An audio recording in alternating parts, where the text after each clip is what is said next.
अम्मी आज ऑफिस में इतना काम था, मैं तो थक गई हूँ। अम्मी भाभी कहाँ है? दिखाई नहीं दे रही।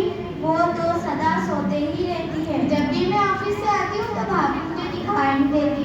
इतनी थकी हुई होती हूँ, एक गिलास पानी तक नहीं पूछती। ना वक्त पर खाना मिलता है और ना धुला धुलाया कपड़ा मिलता है।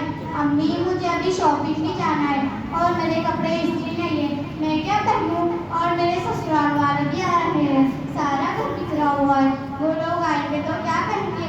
अम्मी आप बहु ला कर लाई हो या मालकिन? कहती है अपने और अपने अम्मी के कपड़े खुद धोया करो, आखिर उसे किस बात का गुरूर है? अम्मी आपने तो उसे सर पर चढ़ा रखा है, देखना आप एक दिन बहुत पछताओगी। रुको बेटी, अभी मैं उस चुड़ैल की खबर लेती हूँ।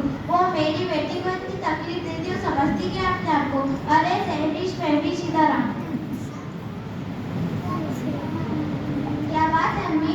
चल बढ़िया है अम्मी की बच्ची, मैंने तुम्हें बहू बनाकर लाया है या मालकिन? तुम सब पर हुकूमत करने के लिए आई हो। चालू जी का कपड़ा क्यों तैयार नहीं कर अभी तक? वक्त पर खाना भी नहीं देती हो। और मालूम है आज चालू जी के ससुराल वाले आ रहे हैं, क्यों तैयार नहीं कर अभी तक? अभी दिन भर मेकअप में लगी रहेंगी तो खाना कैसे बनाएंगी? हाथ काले पड़ जाएंगे ना, बर्तन कैसे धुलेंगी, हाथ घिस जाएंगे ना। अम्मी एक हफ्ता पहले मैंने एक दर्जन साबुन लाई थी, एक हफ्ता चला था के सारा साबुन खत्म हो गया। या अल्लाह, मैं साबुन क्रीम ला लाकर तक गई, कभी ये खत्म कभी वो खत्म। जब से इस घर में आई इस घर की बरकत चले गई। ये गलत बात है अम्मी, हम तो वक्त पर खाना भी देते हैं, कपड़े भी बनाकर धोते हैं। रात में देर तक काम की चांदी के बिस्तर पे क्या सोता है, वो हमारी शिकायत कर रही है। अभी मेहमान आने में भी काफी टाइम है, इनके आने से पहले घर का सारा काम हो जाएगा इंशाअल्लाह। और अगर काम ज्यादा रहा तो आप लोगों को भी हमारे काम में हाथ बटाना चाहिए। हम अकेले कितना काम करेंगे? रही साबुन की की बात तो आगे बैठे ही कहते हैं कि जरा बर्तन कर रहा करो, हम अकेले थोड़ी देर इस्तेमाल करते हैं, आप और चालू भी तो। अरे मनहूस, तू कौन होती है मेरी बेटी के बारे में बोलने वाली? सारा तेरा बाप ला के देता है, एक कौड़ी का सामान भी नहीं लाई। मैंने तो सोचा था आएगी करेगी खिलाएगी, पर तू तो सारे ही घर पर कब्जा करने के लिए आ गई है। चल अब तेरा यहाँ कुछ भी नहीं, आज ही तेरे बाप को फोन लगा और बोल मुझे टीवी फर्नीचर ड्रेस का सारा सामान चाहिए। इसके बाद तू मेरी बेटी का बिस्तर और किसी भी चीज को हाथ नहीं लगाएंगी। अम्मी अब तक जो कुछ हो हम इस बात से माफी चाहते हैं। हमारी शादी के वक्त हमारे माँ बाप से जितना उन्होंने इतना किया नहीं ला सकते। तू क्या लाई है भिखारी? अगर एक महीने के अंदर अंदर तेरा सामान नहीं आया तो देख मैं क्या करती हूँ। आने दे मेरे बेटे को, आज ही तुझे घर से निकाल दूंगी। चल भाग यहाँ से।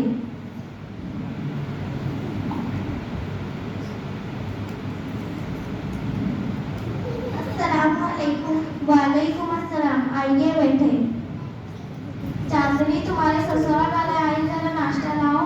बर्तन पलंग बाल्टी ये सब क्या है? हम यहाँ भीख मांगने आए हैं क्या? इसमें ना कूलर है और ना फ्रिज, आप अपना सामान यहीं रखें। और बेटी भी हम जा रहे हैं। नहीं आप रुक जाइए। नहीं हम जा रहे। अम्मी रुक जाइए ना। नहीं नहीं हम जा रहे हैं।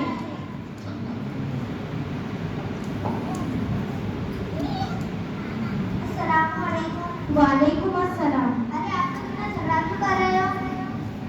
देखो आप औरतें कितनी वादा खिलाफ होती है। शादी से पहले तो कह रही थी कि जहज का सारा सामान लूंगी और अब टांग मटोल कर रही है। देखिए आप, आपने क्या जहज की रस्म निकाल रखी है? शादी में हमें लड़की मिल जाए इतना ही बहुत है। आखिर आपकी भी तो बेटी है, कल को उसके ससुराल वाले भी ऐसे ही मुतालबा करेंगे तो आप क्या करेंगी? अगर ऐसे ही सिलसिला चलता रहा तो दिन ब दिन दुनिया तकलीफों से बढ़ जाएंगी। ससुराल में किसी को आराम नहीं मिलेगा, हर किसी को जितना तो उतना है उतना कम है। आखिर हम ससुराल वालों की ख्वाहिशें तो पूरी नहीं कर पाएंगे। कल को हमारी बेटी भी कहीं जाएगी, उसे भी तकलीफ होगी, वो भी दहेज के ताने सुनेगी। सबसे पहले हमें ये सोचना चाहिए कि जिसकी हम बेटी लाए वो हमारी भी बेटी है।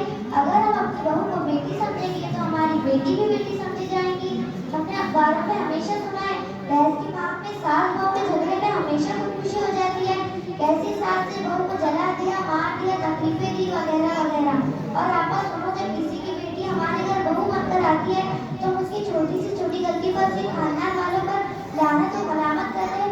हदीस पाक में आप सल्लल्लाहु अलैहि वसल्लम ने एक ही जगह 3 बार कसम खाकर फरमाया, खुदा की कसम मुझे मुंह भी नहीं। सहाबा इकराम रज़ियल्लाहु अन्हुम ने अर्ज़ किया, या रसूल अल्लाह वो कौन है?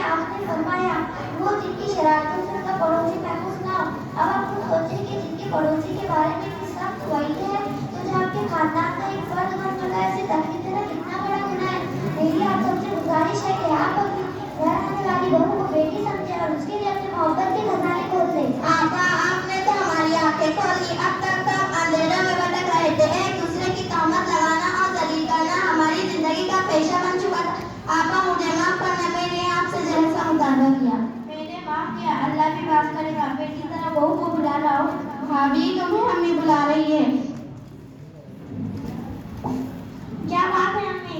बेटी मुझे माफ कर दो, हमने तुम्हारे साथ बहुत जुल्म किया और जैसा मुतालबा किया। हमने माफ किया अम्मी, अल्लाह भी माफ करो। आपा आपने तो हमारी आंखें खोल दी, अब से आप सब मिलजुल कर रहेंगे। इंशाअल्लाह।